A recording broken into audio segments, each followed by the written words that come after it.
The Russian sleep experiment. Russian researchers in the late 1940s kept 5 people awake for 15 days using an experimental gas-based stimulant. They were kept in a sealed environment to carefully monitor their oxygen intake so the gas didn't kill them, since it was toxic in high concentrations.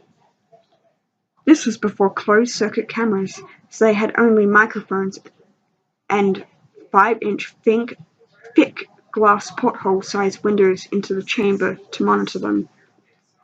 The chamber was stocked with books, cots to sleep on, but no bedding, running water and toilet, and enough dried food to last all 5 for over a month.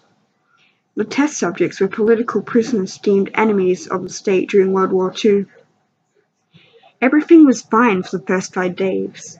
The subjects hardly complained, having been promised falsely that they would be freed if they submitted to the test and did not sleep for 30 days. Their conversations and activities were monitored, and it was noted that they continued to talk about increasingly traumatic incidents in their past. And the general tone of their conversation took on a darker aspect after the 4-day mark. After 5 days, they started to complain about the circumstances and events that led them to where they were, and started to demonstrate severe paranoia. They stopped talking to each other and began alternatively whispering to the microphone and one-way monitored portholes. Oddly, they all seemed to think that they could win the trust of the experimenters by turning over their comrades, the other subjects in captivity, with them. At first, the researchers suspected that this was the effect. After 9 days, the first of them started screaming. He ran the length of the chamber, repeatedly yelling at the top of his lungs for 3 hours straight.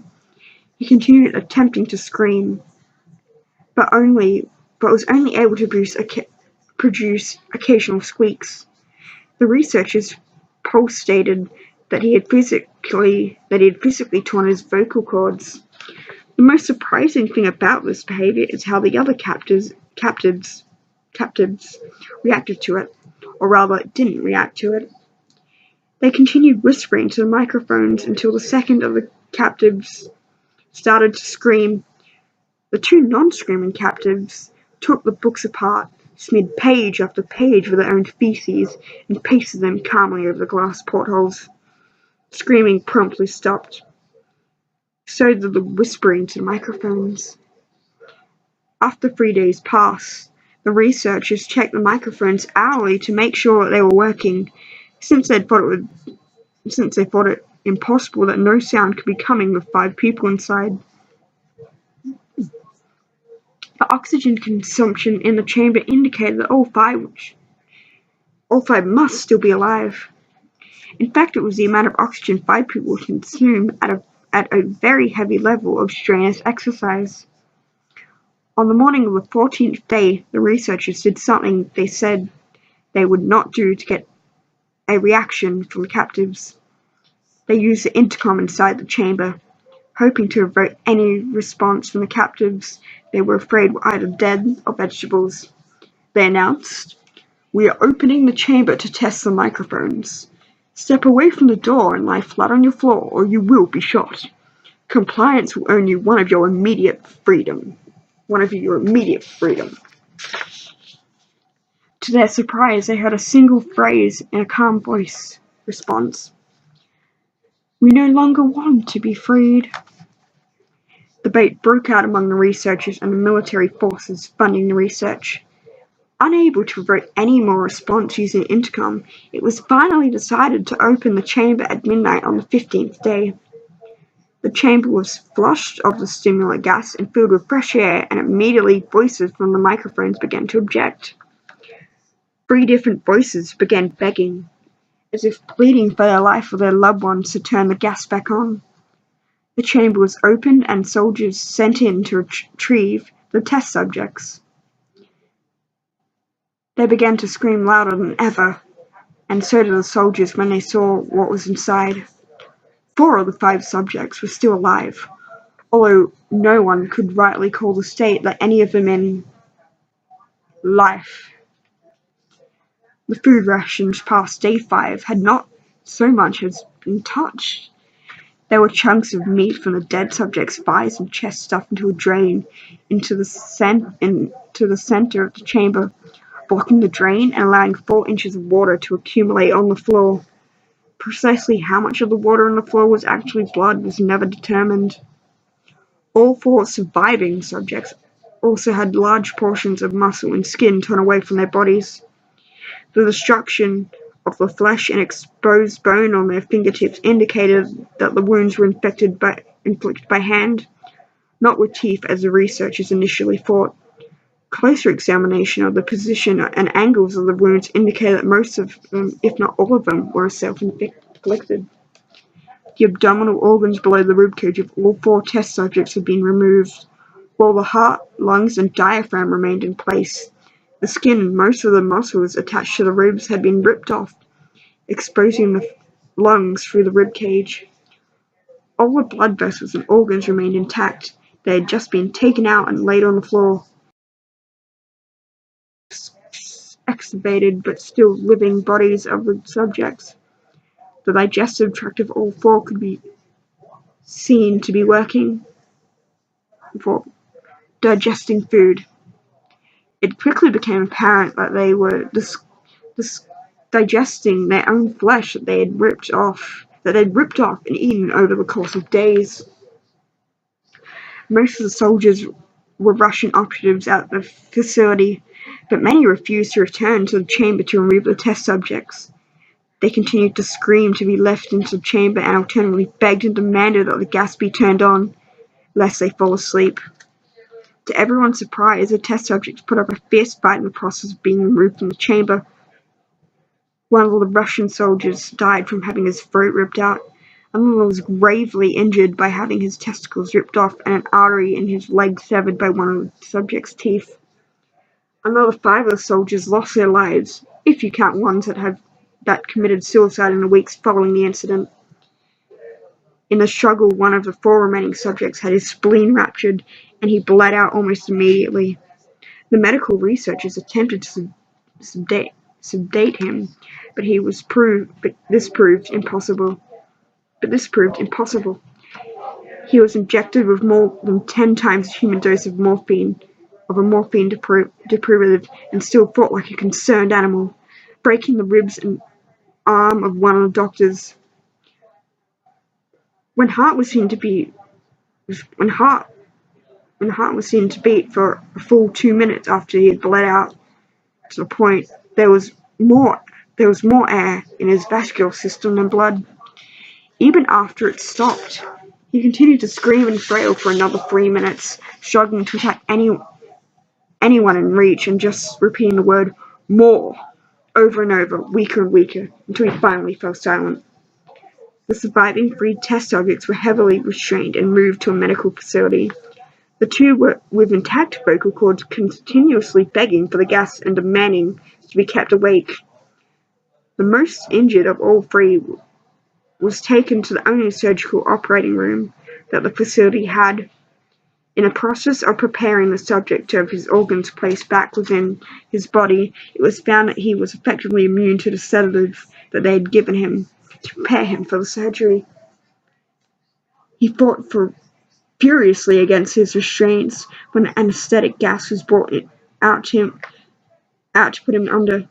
He managed to him most of the way through a 4-inch wide leather strap on one wrist, even under the weight of a 200-pound soldier holding that wrist as well. It took only a little more anesthetic than normal to put him under, and the instant his eyelids fluttered and closed, his heart stopped.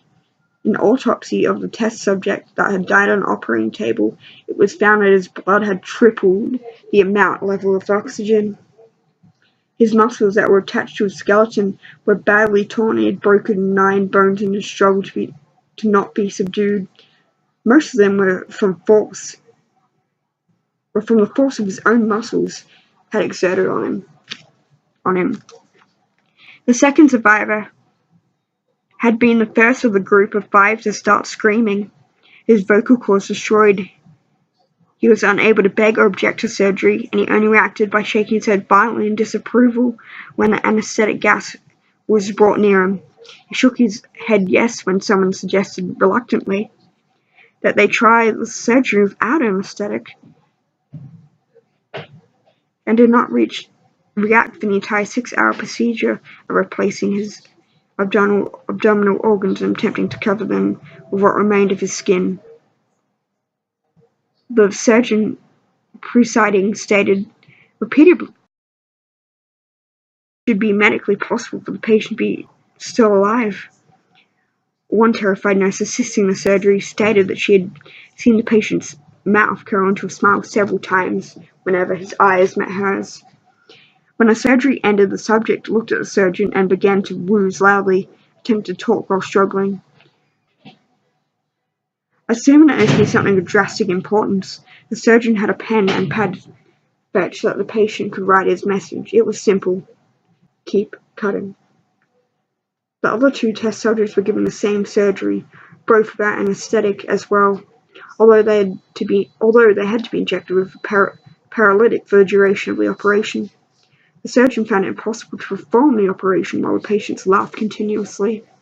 Once paralyzed, the subjects could only follow attending researchers with their eyes. The paralytic cleared their system in a abnormally short period of time, and they were still trying to escape their bonds. The moment they could speak, they were asking again for the stimulant gas. The researchers tried asking why they had injured themselves, they'd ripped out their own guts, and why they wanted to be given the gas again. Only one response was given: I must remain awake. All 3 subjects' restraints were reinforced, and they were placed back into the chamber, awaiting determination as to what should be done with them. The researchers, facing the wrath of the military benefactors for having failed the stated goals of their project, considered euthanizing the surviving subjects. The commanding officer, an ex-KGB, instead saw potential and wanted to see what could happen if they were put back on the gas. The researchers strongly objected, but were overruled. In preparation for being sealed in the chamber again, the subjects were connected to an EEG monitor and had their restraints padded for a long-term confinement. To everyone's surprise, all 3 stopped struggling the moment it was let slip that they were going back on the gas. It was obvious that at this point all 3 were putting up a great struggle to stay awake. One of the subjects that could speak was humming loudly and continuously. The mute subject was straining his legs against the leather bonds with all his might, first left, then right, then left again for something to focus on. The remaining subject was holding his head off his pillow and blinking rapidly. Having been the first to be wired for EEG, most of the researchers were monitoring his brainwaves in surprise. They were normal most of the time, but sometimes flatlined inexplicably. It looked as if they were repeatedly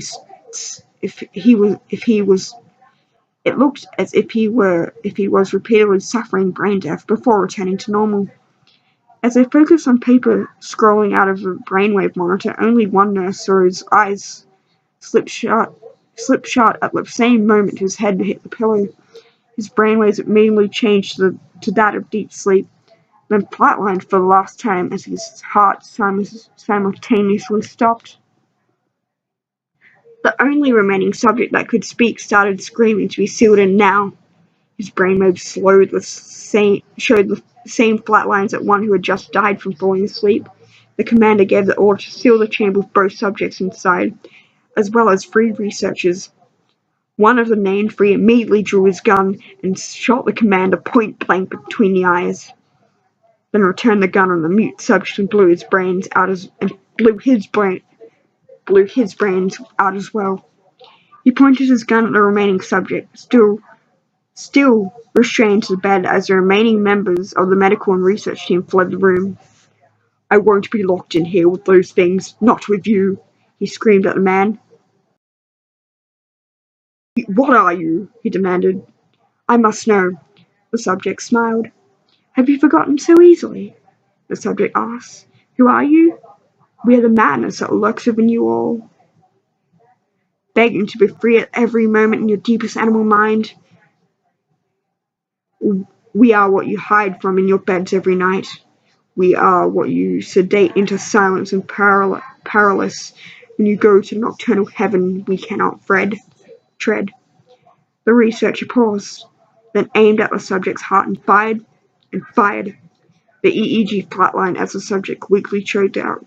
So, nearly free.